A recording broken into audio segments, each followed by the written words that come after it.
Hello dear students, very good morning all of you. We are learning your 9th standard mathematics chapter. The name of your chapter is polynomial. In the previous video's lecture we have seen the remainder theorem. I hope you have practiced the theorem and solved the examples on the page number 49 and 50 as I have told you in the last video lecture to solve the examples.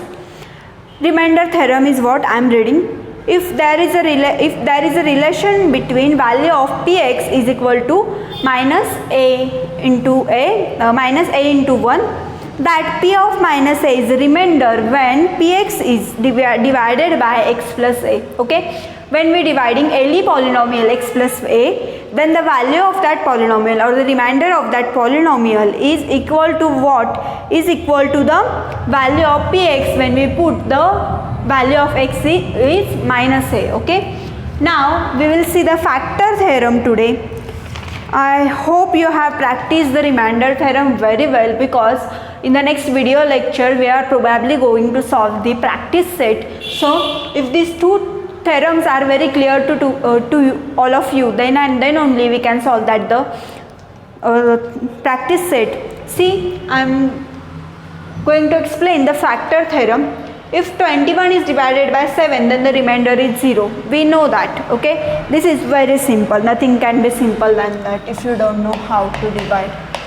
7 3s are 21 minus remainder is 0 and quotient is 3.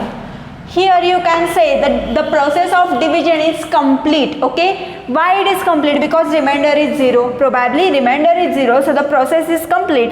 In the same way, when the given polynomial is divided by divisor, okay, then what we can say? 7 is the factor of 21. Yes or no? Yes, we can say 7 is the factor of 21, because if we divide 7 by 21, then the remainder is 0. That is, the process of division is fulfilled. Process of division is completed over here. Okay, there is like fulfillment. So similarly, the factor theorem is based on this only.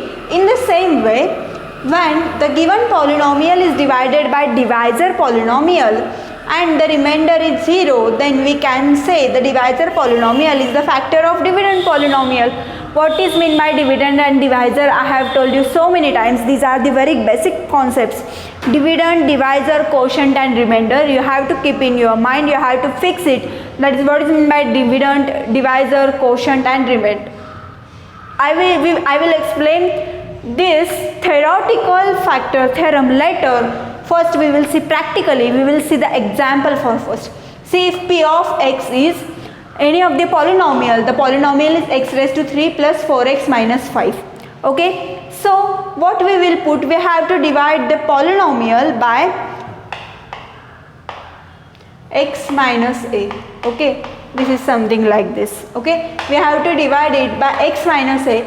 Here it is minus a. The opposite of minus a is plus minus 1 is plus 1. So p of 1 is equal to, we will replace x by 1. So px, here we will write p1, x raised to 3 we will write 1 raised to 3. We are replacing x by 2. Okay, x is equal to 1. Okay, we are replacing x by 1. Now 4 into x, 4 into 1 minus 5 as it is. The cube of 1 is 1. 4 into 1 is 4 and minus 5 as it is. 4 plus 1 is 5. 5 minus 5 is 0. The answer is 0. And here, therefore, this is the answer. So it is what? This is what? This is the remainder. Remainder is 0. Now, as per remainder theorem, if remainder is 0, x minus 1 is the factor of px. Therefore, this is what? Divisor. This is the factor of this. Okay. So x minus 1 is the factor of polynomial px. Px polynomial is what? X raised to 3 plus 4x minus 5. If we divide both these, okay, this is what? Minus 1. We use the remainder theorem over here. It is minus 1, so what? The value of x we will put. The opposite of minus 1 is 1, so we will put x is equal to 1 in the given polynomial px. we have put in the value of x is equal to 1, we replaced x by 1, then the remainder, the value of p1 comes 0, that is the remainder is 0. Then by the remainder theorem, if the remainder is 0, in the factor theorem they have told, in same way when the given polynomial is divided by divisor polynomial and the remainder is 0, then say the divisor polynomial is the factor of dividend polynomial.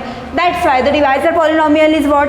X minus 1 is the factor of px. So that's what we have written, x minus 1 is the factor of px, whereas px is the polynomial which is divisor polynomial, okay, and a dividend polynomial, and x minus 1 is the divisor polynomial. Are you getting how we solve this? Like this, suppose we are dividing 21 by 7, we divided here, okay, so the remainder is 0. If remainder is 0, we can say 7 is the factor of 21. Like this only, if px is the any polynomial, the polynomial is x raised to 3 plus 4x minus 5, we divide it by x minus 1, and if the remainder is 0 for this, then what we can say, x minus 1 is a factor of x raised to 3 plus 4x minus 5. This is a factor theorem. Now we have seen both the theorems, that is remainder theorem and factor theorem. Factor theorem is very easy, nothing is more hard or burdening to your mind. Okay, on page number 51 and 52 they have given us the examples, solve examples. Please check that examples, at least just overlook that example, so you might get an idea that how to solve the examples. Okay, now in the next video lecture we will start with our practice set 3.5. So keep studying. You have to clear in your mind how to find the value of polynomial firstly. Second one, if we replace any of the value, okay, if there are the two factors m and a in the polynomial, then how to find the value of one of them. After that, remainder theorem and factor theorem, the practice set is based on this only. You have to clear all these concepts, then only you can understand the practice set 3.5. I am giving you the solution for each and every example, but in this practice set I will not do that, okay. You have to eat by your own. We have to stop the spoon feeding. So keep practicing, keep studying. Do focus on both the theorems, and then we will go to practice set 3.5. Thank you.